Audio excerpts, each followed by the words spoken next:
Hello everyone, welcome back to another video on the channel. We have Brad Garlinghouse dropping a lot of information that we have not heard in a video clip from today. He is mentioning that they are focusing on a $1 trillion market, and they have just opened the doors to the US markets. 95% of their customers with some of the largest financial institutions in the world are overseas in Japan and other countries. Now they are starting to focus on the US markets since Trump has been in office. They have signed more deals than they have over the last 4 years.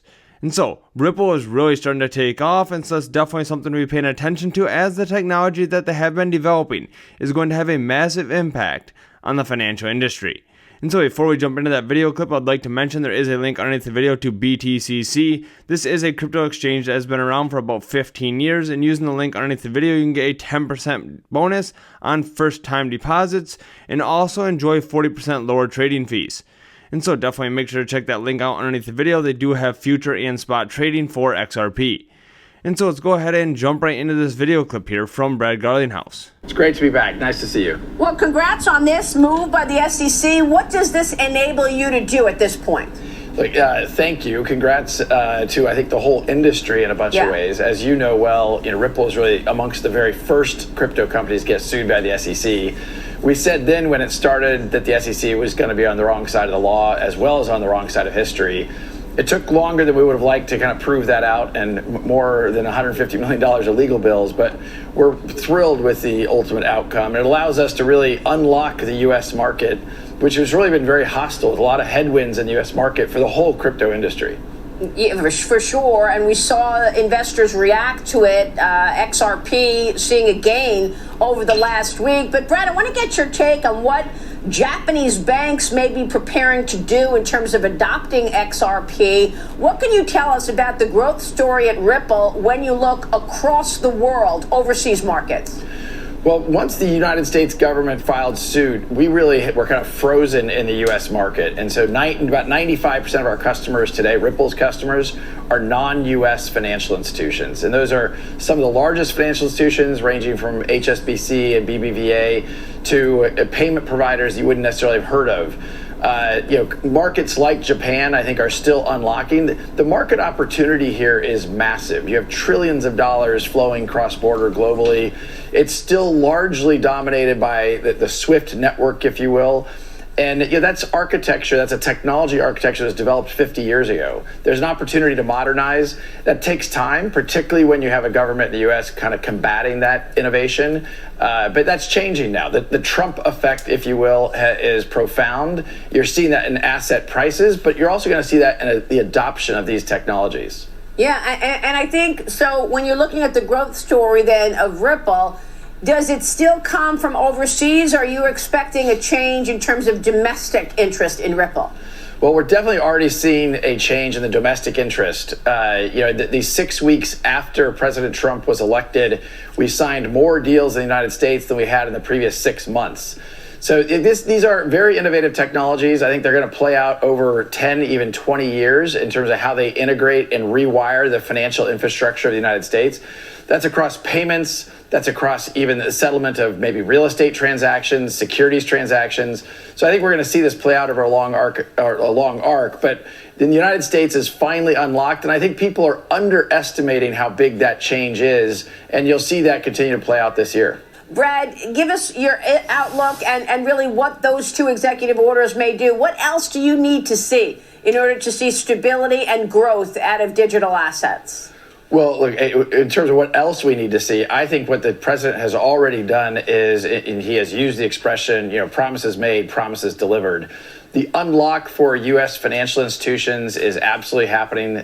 Banks that were really hesitant and really nervous about touching crypto technologies or even helping their customers, those banks and those financial institutions are leaning in now. And that's a big deal for sure, not just for Ripple, but for the whole industry. So he has certainly lived up, and I think we will see the U.S. finally start to catch up with the leadership we're seeing from other markets around the world, that they've really taken the lead, and we need to invest here and see some of these U.S. companies thrive. Yeah, and we've spoken with the regulators about this. We spoke with Cynthia Loomis 2 weeks ago and last week with French Hill. as they craft the regulatory framework, what's most important to you in terms of the regulation part of this? Let me run this. Cynthia Loomis and French Hill with us just in the last 2 weeks. Here's what they said about regulation. Watch. Bitcoin is a commodity, so it will be regulated by the Commodity Futures Trading Commission. Some other cryptocurrencies look more like a security and should fall under the disclosure requirements at the SEC. So part of what we want to do is guide what is a commodity and what is a security and provide that kind of clarity in the law so we can let agencies know who has jurisdiction over what. In a big developed country like the United States, we already have many ways to instantaneously pay for things, and this wouldn't be top of mind, but it will be lower cost in foreign markets. You have you reduce the cost of foreign exchange, you reduce the cost of fees across borders. And so in some countries where they have an unstable currency, a weak banking system, not a very good payment system, a smartphone app with a digital wallet with a dollar-backed stablecoin is a good way, even at retail, to do a transaction. Brad, what's most important for the regulators to understand as they create this new framework for digital assets? Well, look, the good news is people like Congressman Hill, they do understand. They understand how important it is for these technologies to thrive here in the U.S., and they have started to architect bills to help enable that. I very much agree with Senator Loomis. It can't just be executive orders. It needs to be codified with legislative efforts by Congress. We're seeing a lot of forward movement. A stablecoin bill is already going through markup, and I think we'll see that come to a vote in the next 4 to 8 weeks. There's the second one that Senator Loomis also talked about was what we often call a market structure bill, providing clarity that we've been asking for as an industry as to how will these technologies, these tokens be regulated. Are they commodities? Are they securities? XRP was deemed to be a commodity or not a security by a federal judge, which is the opposite of what the SEC had said.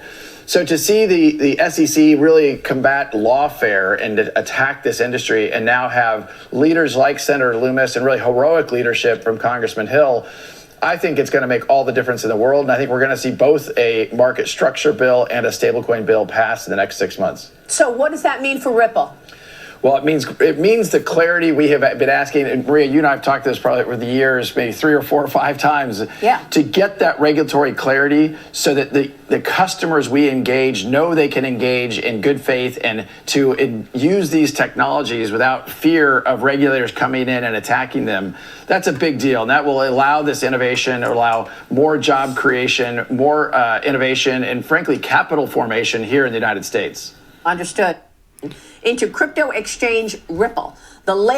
Capital formation here in the United States. Understood. Brad, it's great to catch up with you. Thanks so much. Thank you. Right now, there is a massive opportunity out there. We know that they have been focusing on markets overseas, and we can see that right here. On the Ripple documentation, there has been bank IDs that have been assigned to many different countries. We have bank IDs here in Australia, right? Some of the largest banks in the world are on these lists. We have China, we have Indonesia, we have Philippines, Singapore, South Korea, Thailand, Vietnam. Over 1,000 different banks on this list in total. And so we can see that they have had a lot of partnerships. There's been a lot of work that has been completed overseas. However, now they can start focusing on the U.S. markets. The SEC has not officially announced that the Ripple lawsuit has ended. However, I do expect that to be coming soon. As Brad Garlinghouse also mentioned, they are voting on the Genius Act, which is a focus on the Stablecoin Act. Now, once that does pass, which could come in May, we could start seeing a lot more implementation of RLUSD, which is Ripple's stablecoin, right? That's going to start allowing people to have confidence in stablecoins. Right now, there's a lot of uncertainty with Tether or USDC, and so RLUSD will be the first regulated stablecoin out there, and that could have a big impact to the implementation of their technology. And so if you enjoyed this video, do me a favor and hit the like button and subscribe for future videos. Also, make sure to check out that link underneath the video to BTCC if you're interested in trading different cryptocurrencies with spot or futures trading, or getting that 10% bonus on first time deposits. Thanks so much for watching, and I hope to see you in the next video.